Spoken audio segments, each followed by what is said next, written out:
तो नमस्कार ननुआ लोग, कैसे हैं आप लोग। तो आइए एक बार फिर से आप सभी का स्वागत है एम सर क्लासेस में। मैं मन्नू सर। तो चलिए आज अपना लोग स्टार्ट करते हैं। अपना चल रहा है क्लास 10 का साइंस चल रहा है, फिजिक्स चल रहा है, प्रकाश का परावर्तन जो चैप्टर नंबर 1 होता है।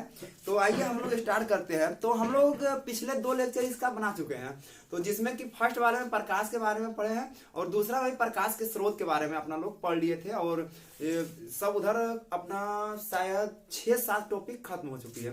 तो आइए आज अपना लोग अब नेक्स्ट टॉपिक स्टार्ट करने वाले हैं। तो अपना क्लास ये 10 है, क्या है क्लास 10 और फिजिक्स है। फिजिक्स में भौतिकी जो कहते हैं आप लोग।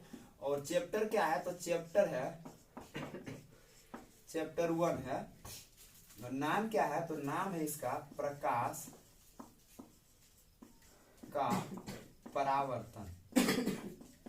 तो इसका 2 लेक्चर अपना लोग का पीछे हो चुका है।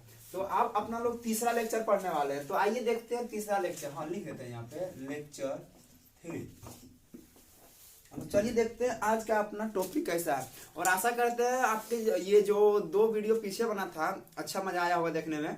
और अगर अच्छा लग रहा होगा तो कमेंट वगैरह कीजिएगा, नहीं तो कोई बात नहीं है, सिर्फ देख लीजिए। अगर आपको अच्छा लग रहा है तो नोट्स बनाते चलिएगा। हमारे जैसे हम यहाँ पे लिखते जा रहे हैं वैसे ही आप एकदम नोट्स भी बनाते चलिएगा।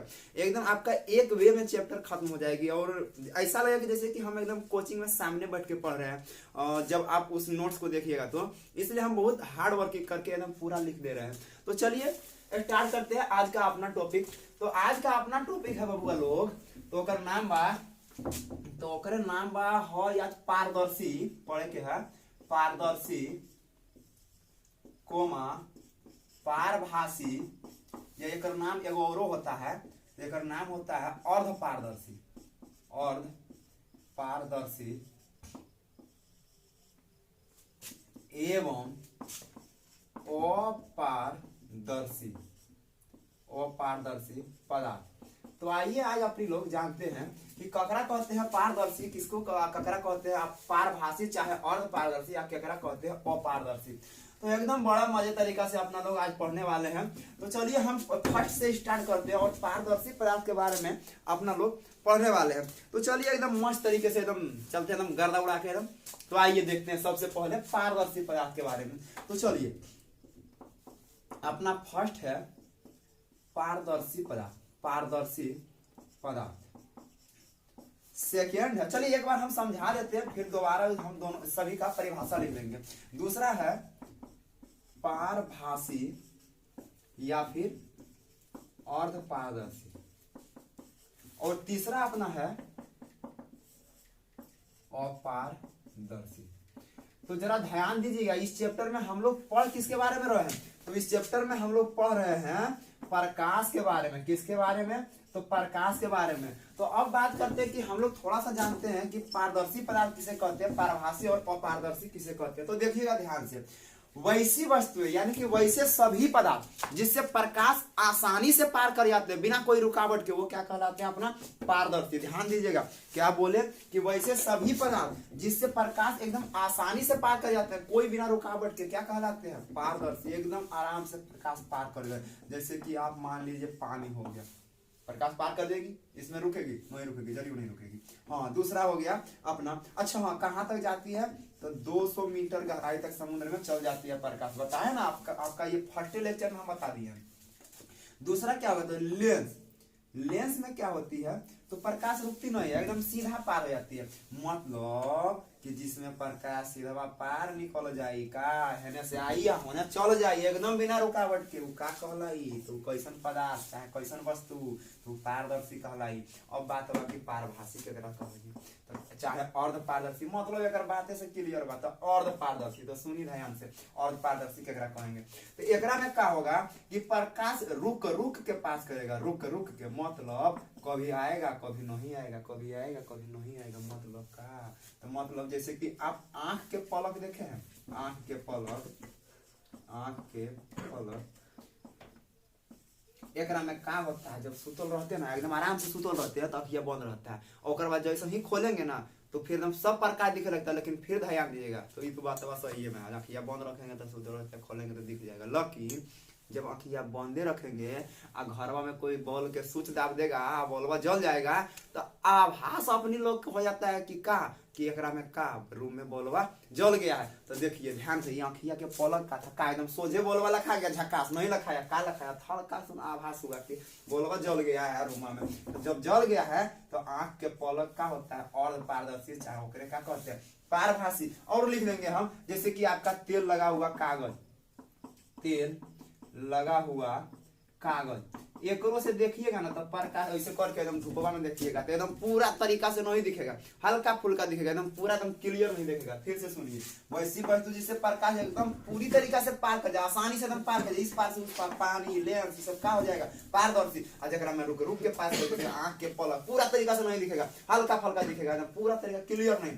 तेल लगा हुआ कागज सबसे हल्का फुल्का दिखेगा, पूरा नहीं। और हम लिख देंगे अपारदर्शी वस्तु केकरा कहेंगे, तो जरा से प्रकाश जाई आप भीतर ना घुस पाए, मतलब जरा से प्रकाश एकदम में नहीं पास करेगा। एकदम में नहीं पास करेगा तो कौन हो गया, तो किताब कॉपी सब हो जाएगा, किताब हो जाएगा, कॉपी हो जाएगा, कॉपी हो जाएगा, और क्या हो जाएगा, तो लकड़ी हो जाएगा नो, अरे क्या हो जाए लकड़ी, हाँ लकड़ी हो जाएगा, और बहुत सारा हो सकता है। तो चलिए एक हम लोग तो समझ गए हैं कि पारदर्शी केरा कहेंगे, चाहे पारभासी या पारदर्शी केरा कहेंगे, अपारदर्शी केरा कहेंगे। जरा से प्रकाश पास कर गया पारदर्शी, तोनी मोनी पार किया पारभासी, चाहे अर्ध पारदर्शी, एकदम में नहीं पार किया अपारदर्शी। चलिए अब हम इन सब का परिभाषा आप लोग को लिख देते हैं। तो चलिए स्टार्ट करते हैं परिभाषा। तो आइए दोस्त लोग अब अपना लोग देखते हैं कि पारदर्शी पदार्थ की परिभाषा हम तो समझ लिए इसके बारे में पूरा। तो अब हम देख रहे हैं इसकी परिभाषा, देखिए हम पूरा यहाँ पे लिख दिए और उदाहरण भी सारा का सारा दे दिए। तो देखिए बोला है कि वैसे पदार्थ जिनसे होकर प्रकाश की किरणें आसानी से क्या कर जाती है, तो पार कर जाती है, पारदर्शी पदार्थ कहलाते हैं। जैसे कि कांच हो गया, अपना पानी हो गया, हवा हो गया, ये सभी में से क्या होते हैं, प्रकाश की किरणें कांच में अगर पड़ेगी, कांच जो लेंस होते हैं जो पारदर्शी होते हैं, यानी कि जिसमें कलई नहीं किया हुआ रहता है, एकदम एटीएम वाला शीशा देखें, एकदम सेम टू सेम वैसा ही, एकदम दोनों तरफ से पार होने वाला, जहाँ की प्रकाश रुकता नहीं, एकदम सीधा पार हो जाती है। इस पार से उस पार आपको क्या होती है, तो दिख जाती है। जैसे कि आप लोग देखते होंगे कि सब ये दुकान में देखते होंगे मिठाई जिसमें रखा हुआ रहता है, वो पारदर्शी रहता है, इस पार से उस पार मिठाई क्या होती है, दिख जाती है। वो कांच क्या होती है, वो होती है तो पारदर्शी। ये किसी प्रकार लेंस भी आता है, लेंस भी क्या होती है, तो लेंस भी होती है पारदर्शी। पानी भी आपका पारदर्शी, हवा तो पारदर्शी है ही। अगर हवा पारदर्शी नहीं होता तो हम लोग दिखते कैसे, प्रकाश इसमें चलती कैसे।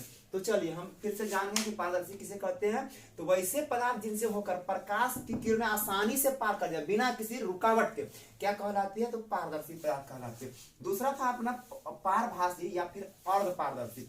तो इसमें हम बोले कि वैसे पदार्थ जिनसे होकर प्रकाश की किरणें आसानी से पार नहीं कर पाते, पारभासी कहते हैं, यानी कि एकदम क्लियरली, मतलब जिस प्रकार हवा, पानी, कांच, लेंस जिस समय पार कर जाती है, उस प्रकाश इसमें नहीं पार कर पाती, उस क्या कहलाती है वैसे पदार्थ सभी, तो वैसे पारभासी या अर्ध पारदर्शी कहलाते हैं। जैसे कि आपका हो गया बैलून में देखिएगा तो पूरा तरीका से एकदम नहीं दिखेगा, इस पार से उस पार, बहुत मतलब रुकावट के साथ दिखेगा। आंख की पलक हो गया, जैसे अभी हम समझाए थे कि आंख बंद करके रखिएगा, उसके बाद रूम में कोई लाइट जलाएगा तो आपको पता लग जाएगा, एहसास हो जाएगा। शहद को मधु हम लोग देहात भाषा में बोलते हैं, मधु, ये भी पारभासी होता है। इसमें भी पानी की तरीके से पूरे एकदम अंदर तक आपको नहीं दिखेगा, हल्का सा दिखेगा। उसका तेल लगा हुआ कागज हो गया, उसमें भी वो भी अर्ध पारदर्शी होता है, उसको ध्यान से आप देखिएगा। घना धुआं हो गया, जैसे धुआं जहाँ कोहरा बोलते हैं ना आप लोग, कोई चीज जलाते हैं वहां एकदम धुआं निकलता है, वो वाला धुआं भी क्या होती है, तो वो भी होती है अर्ध पारदर्शी होते हैं।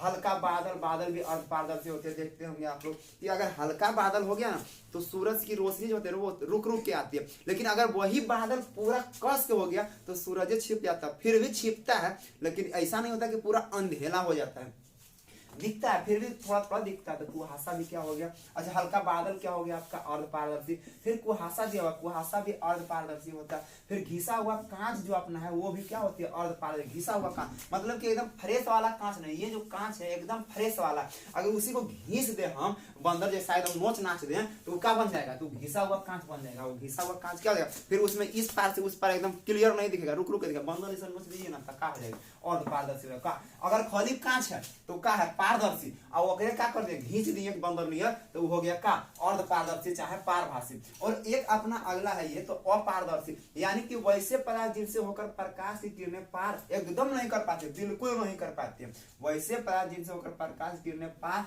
नहीं कर पाते हैं अपारदर्शी पदार्थ कहते हैं। और जिसमें हो गया लकड़ी हो गया, लोहा हो गया, पत्थर, पत्थर प्रकाश पार करेगी नहीं, ये देखिए बोर्ड हो गया, लकड़ी हो गई, इस पार से उस पार दिख रहा नहीं दिख रहा, तो ये सब सभी क्या हो गए अपारदर्शी हो गए। अलकतरा, अलकतरा आप लोग जानते होंगे, जिसको आप लोग पिच बोलते हैं, रोड में ना ये दिखाई देता है, पिच होता है, पिच रोड में जो रोड को हम लोग ब्लेड जैसा उसमें मिला के गिट्टी में जो पिचिंग करते हैं वो पिच अलकतरा हो गया। फिर पेंट हो गया, कलर करने वाला पेंट हो गया, कलई करने वाला। फिर धातु की प्लेट होगी, कोई भी धातु का प्लेट ले लीजिए, कोई भी धातु रहे, उसमें कोई हमको इंटरेस्ट नहीं है, बट कोई भी धातु लीजिए, धातु किसे कहते हैं जो चमकीला होगा, सोना वगैरह जो चांदी वगैरह सब धातु का अंतर्गत आते हैं। कुछ भी ले लीजिए, वे सभी के सभी क्या होते हैं, तो वे सभी के सभी अपारदर्शी होते हैं। एक बार देखिए कांच, लेंस, पानी, ये समय प्रकाश आसानी से पार कर जाएंगे, पारदर्शी। बैलून वगैरह, आंख वगैरह, आंख की पलक वगैरह अच्छा से नहीं पास कर पाएंगे, पारभासी। और जिसमें एकदम नहीं पार कर पाएंगे तो वो क्या कहला जाएगा अपना अपारदर्शी पदार्थ कहलाते हैं। तो चलिए आशा करते हैं ये पॉइंट क्लियर होगा। तो चलिए आप अपना अगला नेक्स्ट पॉइंट पे चलते हैं। टॉपिक है प्रकाश का परावर्तन। हाँ क्या टॉपिक है, तो प्रकाश का परावर्तन।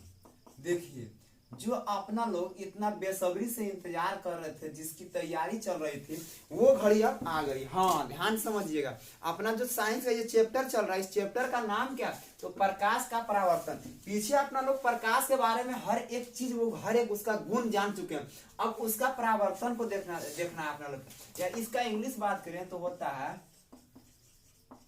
Reflection of light, reflection of light. तो चलिए अब अपना लोग प्रकाश के परावर्तन को जानने वाले हैं। तो चलिए देखते हैं कि आखिर प्रकाश का परावर्तन होता क्या। तो आइए अब हम लोग जान रहे हैं कि प्रकाश के परावर्तन। देखिए यहाँ पे हम उसका डिफिनेशन लिख दिया, पूरा एकदम प्रक्रिया समझा दिए। तो सबसे पहले समझिए प्रकाश के परावर्तन में कि आखिर ये परावर्तन यानी कि रिफ्लेक्शन होता क्या है। तो रिफ्लेक्शन होता है किसी भी वस्तु से प्रकाश के टकरा कर लौट जाने की घटना क्या कहलाती है, तो वो परावर्तन या तो फिर वो रिफ्लेक्शन कहलाती है। चलिए इसको एक मजेदार एग्जांपल से समझते हैं। जैसे आप लोग क्या होता है कि बचपन में क्रिकेट या फुटबॉल कुछ खेलते होंगे, तो मान लीजिए कि कोई फुटबॉल ले लिए है या कोई बॉल ले लीजिए और आप इस बोर्ड पे क्या किए, मारे हैं, कस के मारे हैं, तो क्या फुटबॉल इसके अंदर वह घुस जाएगा? अरे नहीं ना, घुसेगा नहीं ना। तो क्या होगा, तो फुटबॉल जैसे ही मारिएगा तो क्या होगा, तो वो वहां से मुड़ जाएगा। तो जैसे मारिएगा फिर वहां से वो मुड़ेगा, यानी कि जिधर से मारिएगा फिर उधरे वापस आ जाएगा। तो सुनिएगा ध्यान से, प्रकाश के किसी मतलब यानी कि बॉल के मतलब टकरा कर, मतलब कोई भी सतह से टकरा कर वापस उसी माध्यम में लौट जाने की घटना कहलाती है परावर्तन। फिर से समझिएगा, बॉल को हम यहां मारे और वापस क्या हुआ, उसी माध्यम यानी कि हवा से मारे और हवा में ही क्या हो गई है, वापस आ। अच्छा माध्यम किसे कहते हैं, हवा, पानी, कांच, ये सब माध्यम कहलाती है। तो फुटबॉल रहे या बॉल रहे, इधर मारे अब वापस फिर उसी माध्यम में लौट गई, वो कहलाएगी फुटबॉल का या तो फिर बॉल का परावर्तन। और यहाँ पे क्या हो रहा है, हम लोग को कहना प्रकाश के परावर्तन। तो प्रकाश किसी भी वस्तु पे मारे और फिर वो लौट गई तो वो कहलाती है प्रकाश के परावर्तन। और प्रकाश के परावर्तन में अपना सबसे महत्वपूर्ण भूमिका निभाने वाला होता है दर्पण, जिसको आप लोग इंग्लिश में कहते हैं मिरर। मिरर, तो बात समझिएगा, ये क्या होती है, मिरर क्या कहलाती है, तो ये कभी भी प्रकाश के परावर्तन अगर आपको देखना है तो इस आप मिरर पर देख सकते हैं। ये दर्पण देख रहे हैं, ये होता है समतल दर्पण, देख रहे हैं ना, इसमें शक्ल देखने वाला है, तो इसमें क्या होती है, तो इसमें होती है ये समतल दर्पण है। और इस पे अगर आप प्रकाश मारिएगा, आप लोग तो बहुत बचपन में किए हैं ये वाला काम, नहीं तो धूप में उधर से आ रही है प्रकाश और यहाँ पे पड़ेगी, इधर किसी के शक्ल पर मारते रहते हैं, तो वही होता है प्रकाश के परावर्तन। यानी कि प्रकाश को किसी माध्यम से, जिस माध्यम से आ रही है, ये टकरा के फिर उसी माध्यम में चल गई, ये क्या कहलाती है, तो प्रकाश के परावर्तन। अब प्रकाश के परावर्तन हमेशा ज्यादातर कहाँ देखा जाता है, तो प्रकाश का परावर्तन हमेशा दर्पण में देखा जाता है। अच्छा इस दर्पण के बारे में थोड़ा जान लीजिए, ये दर्पण आखिर बना हुआ किस चीज का रहता है, तो इस दर्पण को बनाने में अपना लोग ग्लूकोज का यूज करते हैं। किसका यूज करते हैं, ग्लूकोज का, जिसका फॉर्मूला होता है C6H12O6, इसका अपना लोग क्या करते हैं तो उपयोग करते हैं। दूसरा बात क्या है कि ये दर्पण जो है ना, ये दर्पण कोई दर्पण बनता कैसे है तो सुनिएगा। ये जो अपना ऐनक है, ये जो अपना ऐनक है, ये वाला ना, ये वाला, ये जो है, इसके पीछे अगर आप कलई कर दीजिएगा यानी कि रंग दीजिएगा तो ये, ध्यान सुनिएगा, तो ये क्या बन जाएगा, दर्पण बन जाएगा। जैसे कि अपना जो होता है ना प्रकाश जो होती है, हम बताए हैं कि पारदर्शी पदार्थ एक बताए, तो वहां पे कांच लिए थे, यानी कि वो हम लेंस, वहां लेंस में लिए थे। अगर हम उसमें लेंस में प्रकाश डालते हैं इस पार से, तो उस पार क्या होती है, निकल जाती है, तो वो दर्पण नहीं कहलाएगी। क्यों? क्योंकि उसमें प्रकाश का परावर्तन हुआ काम, वो तो घुस के चल गया तो अपवर्तन हो जाएगा, जिसे अभी अपना लोग को पढ़ना नहीं है। फिर से जानिए, प्रकाश का परावर्तन क्या हुआ, तो प्रकाश की किरणों के किसी वस्तु से टकराकर वापस उसी माध्यम में लौट जाने की घटना क्या कहलाती है, प्रकाश का परावर्तन कहलाती है। जो कि हम बताएं फुटबॉल वाला, फुटबॉल आप मारिएगा तो क्या घुसेगा नहीं ना, फिर वापस उसी माध्यम में लौट जाएगी, तो वो होगा फुटबॉल का परावर्तन। और यहाँ पे प्रकाश अगर हम लोग दर्पण पे मारे तो एकदम आराम से रिफ्लेक्ट हो जाती है, यानी कि जिस माध्यम से आती है उसी माध्यम में चल जाती है, तो कहलाता है प्रकाश का परावर्तन। तो प्रकाश के परावर्तन के लिए सबसे आवश्यक चीज क्या होती है, तो वो होते हैं अपना दर्पण का। और दर्पण किस चीज से मिलके बना होता है, तो इसमें उपयोग किया जाता है ग्लूकोज का किया जाता है। अब चलिए बात करते, तो यहाँ देखिए, अब देखिए हम एक यहाँ पे समतल दर्पण ले लिए, कैसा, तो समतल दर्पण लिए। समतल दर्पण के नीचे क्या किए हैं, तो रजतित भाग या कलई कर दिए, यानी कि इसको रंग दिए। अच्छा, इसके रंगने में किसका उपयोग करते हैं, तो रंगने में उपयोग करते हैं अपना लोग सिल्वर ब्रोमाइड का उपयोग करते हैं। किसका, तो सिल्वर ब्रोमाइड का उपयोग करते हैं। अब देखिए, अच्छा हाँ, ये वाला सतह क्या कहलाते हैं, ऊपर वाला सतह, तो ये परावर्तक सतह का है, तो देखिए सुनिए, अब क्या किए, इधर से सूरज है, इधर से अपना सूरज है, और यहाँ से प्रकाश क्या हो रही है, तो आ रही है। तो देखिए प्रकाश इधर से आई और ये दर्पण के सतह से टकरा कर फिर वापस उसी माध्यम में चल गई। मान लीजिए कि हवा से आई है और फिर हवा में ही क्या हो गई है, तो हवा में ही चल गई। हम माध्यम पहले बता दें, माध्यम होता है अपना हवा होता है, पानी होता है, हवा कहिए, पानी कहिए या कांच कहिए, ये सब अपना क्या कहलाता है, तो माध्यम कहलाता है। मान लीजिए कि हम हवा से मार रहे थे, हवा से मारे हैं, अपना ये समतल दर्पण है, पीछे रैतित किया हुआ है। अगर ये रैतित नहीं रहता ना, तो इसके आर पार होकर निकल जाता, फिर वो प्रकाश का परावर्तन नहीं कहलाता। ये रैतित किया हुआ है, और रैतित करने में अपना लोग सिल्वर ब्रोमाइड का उपयोग करते हैं। सुनिए, ये प्रकाश यहाँ की किरण आई और फिर वापस क्या हो गई, उसी माध्यम में चल गई, तो ये कहला गया प्रकाश का परावर्तन। सेम एकदम सेम एग्जांपल समझिए, इधर से फुटबॉल आया, दीवार है, मारे तो वापस चला गया, वो फुटबॉल के परावर्तन। यहाँ प्रकाश आया, उसी माध्यम में चल गई थी, यहाँ प्रकाश के परावर्तन। अब चलिए इसमें बहुत सारा हम नाम लिख दिए, चलिए आखिर ये क्या क्या है, तो ये देखिए, प्रकाश की किरण जो दर्पण पे आ रही है उसका नाम होता है आने वाली किरण का आपतित किरण, और जिसका इंग्लिश नेम होता है इंसिडेंट रे। फिर से समझिएगा, आने वाली किरण का नाम क्या होता है, तो आपतित किरण। और जाने वाली किरण का नाम क्या होता है, तो यहाँ पे हुआ क्या है, प्रकाश का, तो प्रकाश का परावर्तन हुआ है, तो जाने वाली किरण का नाम हो गया परावर्तित किरण। ध्यान से समझिएगा, क्या हुआ ना कि एक बार ऐसा ही बेस में पढ़ा रहे थे 10 वाला क्लास के, तो ये वो लड़की थी,